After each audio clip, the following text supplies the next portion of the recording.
The wind is -40 degrees. It screams directly into his face. Not around him, into him. A man's frozen hands grip a control column. No windshield, no cockpit roof, just open sky and ice crystals cutting his cheeks like broken glass. Behind him, the bomber is on fire. Beside him, his co-pilot is dead. Below him, the North Sea waits, black and hungry. And ahead of him, 400 miles of enemy sky. His name is Bill Lancaster, and he has no business being alive right now. But here's what you need to understand about Bill Lancaster. He did not know how to give up. By the end of this story, you will ask yourself one question: what would I have done? Let's go back just a few hours earlier. A bleak airfield in Scotland, winter 1943, rain that never stops. Bill Lancaster is 24 years old. He's not a war hero, not yet. He's just a young man from Birmingham who wanted to fly since he was old enough to look up. His father told him it was too dangerous. Bill smiled and joined the RAF anyway. He carried a photograph in his jacket pocket. His mother, his younger sister, he carried it everywhere. He never told anyone why, but a crewmate once saw him look at it before every mission, just for 5 seconds. Then he'd fold it and put it back. That photograph is in his pocket right now. Bill flies Halifax bombers, big 4-engine beasts, not graceful but tough like him. His crew calls him Skip, short for skipper. They trust him, not because he's loud, because he's quiet, because he doesn't panic. One of his gunners, a kid named Tommy, once said in a letter later, Skip never raised his voice. Even when flak was so thick you could walk on it, he'd just say, "Steady now, lads," and somehow you felt steady. That's who Bill Lancaster is. Tonight, his crew has been ordered to bomb a German munitions factory in occupied Norway. The target is deep inside enemy territory, heavy flak, fighter cover, long flight over freezing water. The briefing officer says, "This one is not guaranteed to come back." The crew looks at each other, no one smiles. Bill stands up, puts on his jacket, touches the photograph in his pocket. He says only one thing: "Let's go home afterwards, shall we?" They laugh, nervous, but they laugh. They don't know yet. That promise is about to become impossible. The Halifax lifts off into a bruised purple sky, engines groaning, rain sheeting off the wings. Inside it's cold, always cold, but tonight is worse. Bill's hands are already stiff. He rubs them together. His navigator, a quiet Welshman named Evans, charts their course by a single dim red light. The flight over the North Sea takes 2 hours. 2 hours of darkness, 2 hours of silence except for the engines. Bill thinks about his mother. She doesn't know where he is right now. She thinks he's still in training. His thumb brushes his jacket pocket. Then land. Norway appears below, mountains white with snow, fjords like black ink. And then the lights. Not friendly lights. Searchlights. Dozens of them, maybe hundreds. They sweep the sky like blind giants, feeling for something to crush. Bill's voice over the intercom. "Everyone down, keep quiet." The crew stops breathing. The Halifax weaves between searchlights. Flak bursts outside, black puffs of smoke with orange hearts. The German gunners on the ground know they're coming. They've been waiting. Thump! A piece of shrapnel punches through the fuselage, 6 inches from Tommy's head. Tommy doesn't scream. He just closes his eyes, then opens them, then keeps firing his gun. That's what war does. It makes children grow up in seconds. Bill reaches the target, bombs away. Explosions below, orange and red, the factory burning. But now the flak gets worse. Much worse. A direct hit.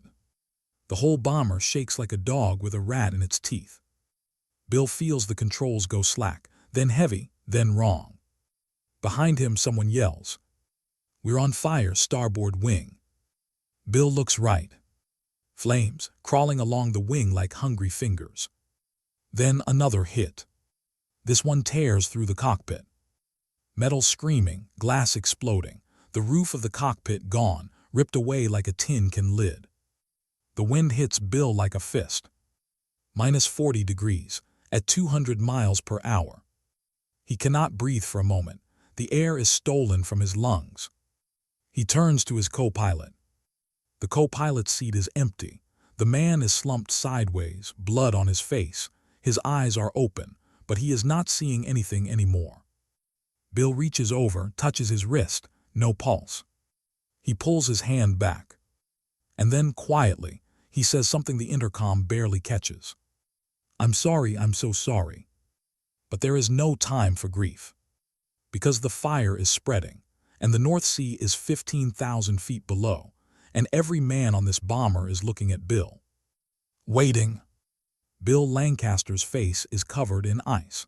Blood from a cut on his forehead freezes to his cheek. His eyes are not wide with fear. They are narrow, focused. He has one working engine left. 3 are dead or dying. The compass is still there, cracked but still turning.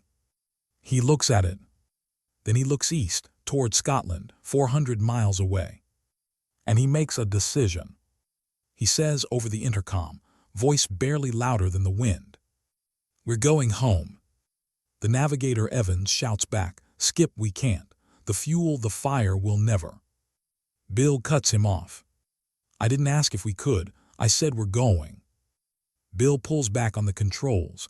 The Halifax groans, turns, points its nose toward the sea. The fire is still burning. The wind is still screaming. The cold is still killing him slowly. But Bill does not let go of the controls. His hands, the skin is cracking, blood vessels bursting from the cold. His fingers are no longer pink. They are white, then gray. He cannot feel them anymore. He steers with his wrists. The crew behind him can see his silhouette against the burning wing. No cockpit, no roof, just a man sitting in open air at 15,000 feet, flying a burning bomber with frozen hands and a dead friend beside him. Tommy, the young gunner, later wrote in his diary, "I looked at Skip and I thought, that man is already dead. He just hasn't stopped moving yet." But Bill keeps moving. 1 hour, 2 hours. The North Sea below them, gray, endless. The fire finally burns itself out, but not because they put it out, because there is nothing left to burn. The fuel gauge drops. Empty. One engine stops. Then the last engine coughs. And stops. Silence, the wind still screams, but the engines are quiet now. The Halifax is a glider, a 17-ton glider, over open water. No power, no heat, no cockpit. Bill looks at the compass one more time. Scotland should be there, somewhere in the dark. He says to himself, to the dead co-pilot, to no one, "Steady now, lads." Then he sees it. A light. One small light on the horizon. Then another. Land. The Halifax belly flops onto a Scottish airfield, metal screaming, sparks flying, one wing digging into the mud. The bomber spins, stops. Silence. Then voices. Ground crew running with flashlights, medics, someone shouting, "Anyone alive in there?" The side hatch opens. Men stumble out, shaking, crying, laughing. Tommy is helped down. His legs won't stop shaking. He keeps saying, "Skip, where's Skip?" Bill Lancaster does not walk off the plane. He is carried. Because his hands are frozen to the control column, they have to be pried off. His fingers are curled into claws, his face covered in frost. His jacket still holds that photograph. He is alive, but barely. At the base hospital, a doctor looks at his hands and says, "He may never fly again." Bill opens his eyes, looks at the doctor, and says from the medical report, "Then I'll walk, but I'm not staying here." He spent 3 weeks in that hospital. His hands slowly thawed. The pain, he never talked about it, but a nurse later recalled that he never once asked for extra morphine. He just lay there, quiet, looking at the ceiling. When he could hold a cup again, he wrote a letter to his mother. He didn't tell her what happened.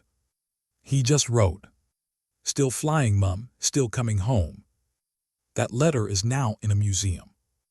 Bill Lancaster survived the war. He never lost another crewmate. He flew until he was old enough to be a grandfather, and then he taught young cadets how to fly. One of them once asked him, "Sir, what's the most important thing in a crisis?" Bill thought for a moment.